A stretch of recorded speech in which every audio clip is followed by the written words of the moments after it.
So in this group of images, you might remember that this middle one we can't open into Adobe Camera Raw. It will open straight into Photoshop because it has two layers.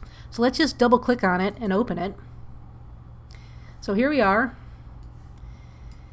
in Photoshop. Let's go over here to the layers. You can see we have two layers. Basically, I made a background layer. I did Command J to create that. So let me show you a way you can get to Adobe Camera Raw here within Photoshop. So you always want to have that background copy, and we're going to go up to Filter, and in Filter we're going to hit Convert for Smart Filter. And it's asking us to enable re-editable smart filters. The selected layer will be converted into a smart object.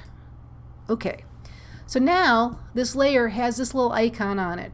That indicates that it is a smart layer. Now let's go back to Filter, and we're going to go to Camera Raw Filter. And in here, in ACR, we can do all of the adjustments to this file that we could as if we were going through ACR initially. So basically, any photograph that you're working on, you can open it up this way, a JPEG, after you get done working with your ACR. But let's see what happens here. Let's look at that histogram. I'm going to pull the blacks down a little bit. I'm not going to pull the whites up. Let's see, push up the shadows a little bit. Let's pull down the highlights. We're going to add some contrast. We're going to play with the exposure a little bit. We're going to come down here, add some clarity. We're going to pop that color because it's all about the color. I'm even going to add some overall saturation on this one. Looking good. And I'm going to hit OK. Now, a minute ago we only had this layer. Now that we applied this Camera Raw adjustment, we can go back in and edit this from within Photoshop. So to do that, we just click on Camera Raw Filter. Click, click, and check it out. Here are all the adjustments we just made. Well, we're doing the black and white assignment, right? So let's take this now to black and white. I can totally change this. To do that, I'm going to pull down the saturation. Well, actually, let's just go back up here and do Camera Raw defaults. Gets us back to neutral here. So to make this a black and white, pull out the saturation. Right now, it's looking a little flat. There's not a lot of contrast between my whites and my blacks. So I'm going to add a little bit of clarity. Remember, clarity a lot of times is going to start the contrast process. I'm going to pull down my blacks. I'm going to push up my whites. Let's see what happens though when I do that. I don't want to blast out all my information. Oh, look, there was a little bit of sky here. So I'm going to try to leave some of that sky. But let's move the contrast slider. When we do the contrast slider, we're losing that sky a little bit. I'm going to pop up my exposure, pull down that shadow, get this going here. Vibrance, notice when we play with vibrance now it does nothing. Double click on that to get rid of it. I'll pull that down a little bit further. Pull that up a little bit further. What to do? I kind of want that, those clouds up there. So I'm actually going to leave the clouds in. I'm going to pop this up a little bit more. Let's see what happens. I'm going to push that contrast. But as soon as I start pushing that contrast, I lose those clouds. Remember, I'm always talking detail, detail, detail. Okay, so let's go to the first point where we like the clouds. We're going to hit OK. So here we are in black and white. Now, I want to do some selective adjustments because this image could be better. And we're going to go down here to our adjustments. If I hit the right button, to our adjustments. And this time I'm going to add a curve. Let's pull this up so you can actually see what I'm doing. Is my white pure white? Let's look at the info panel. Yeah, it's looking good. My whites aren't blown out. If they were, I'd want to pull this slider down to where it says output of 250, but I don't need to do that.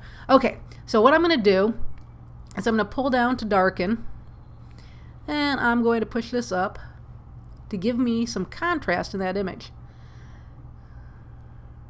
Dialing it in. I can make this bigger so I can see it a little better. I just hit Command plus on my keyboard to do that. Okay, so let's look at that layer. It's looking pretty good. I'm starting to lose some of that sky again though. So let's leave it on. But check it out. We've got a layer mask. So this is a selective adjustment rather than global. A localized correction. Okay, so we're just going to grab our paintbrush. To do that, I hit B on my keyboard. My layer mask is white, so I want my brush to be black. So I'm just going to hit X on my keyboard to toggle my foreground color to black. And I'm going to make my brush bigger. I'm using the bracket key to do that. Just really quick, I'm going to check to make sure my hardness on my brush is set to 0. It is. That's good. Hit return on my keyboard. And I'm going to take the adjustment off of the sky area.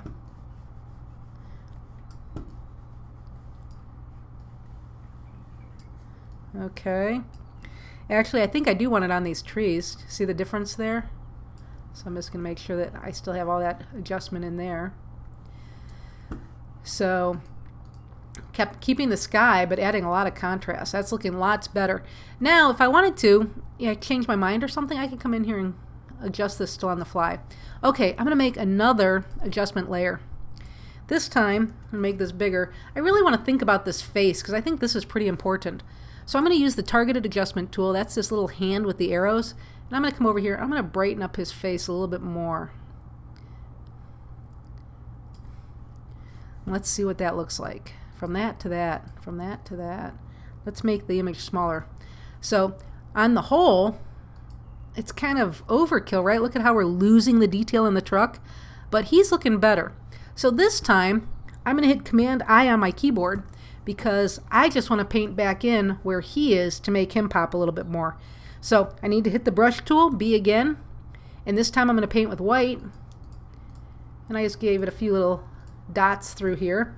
I can even take this down to 50%, and this being the brush opacity, and I can kind of brighten this up if I want. I want to, don't want to do the truck really, but let's see. No, I didn't like what I did on the headlight there. Okay, so that's looking better. Now that I'm looking at that headlight, I'm thinking, I think it should have a little bit more contrast too. So let's grab another curve. Oh, I did it a different way this time, you guys.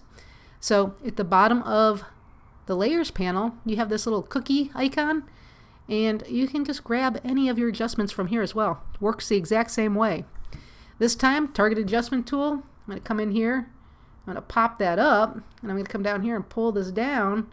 So I'm creating more contrast. Once again, the image looks horrible, but that's okay because we're going to hit Command I. We're going to grab the paintbrush, and we're going to paint with white and just kind of pop that light out a little bit more. So come back here, from that to that. Liking how that's looking. So I've got my global adjustment. I'm keeping the sky, giving the image a little bit more contrast, popping my guy out, and then lastly popping that headlight out. Just for fun, I'm going to do one more. Back to the adjustments, back to the curves, back to the targeted adjustment tool. I'm down here in the ground. I just want to make that ground darker. Okay, I'm going to do Command I. I'm going to grab my brush. I'm going to make my brush big. I'm going to make the opacity of my brush 30%. I'm just going to paint this. I'm going up to 100% over here because I want to hit that in darker. I'm just going to make this a little bit more dramatic and dark. I don't need some of this detail through here, and there's not a lot of detail over here. Make my brush smaller again. I'm going to come back here to his face. Let's see here.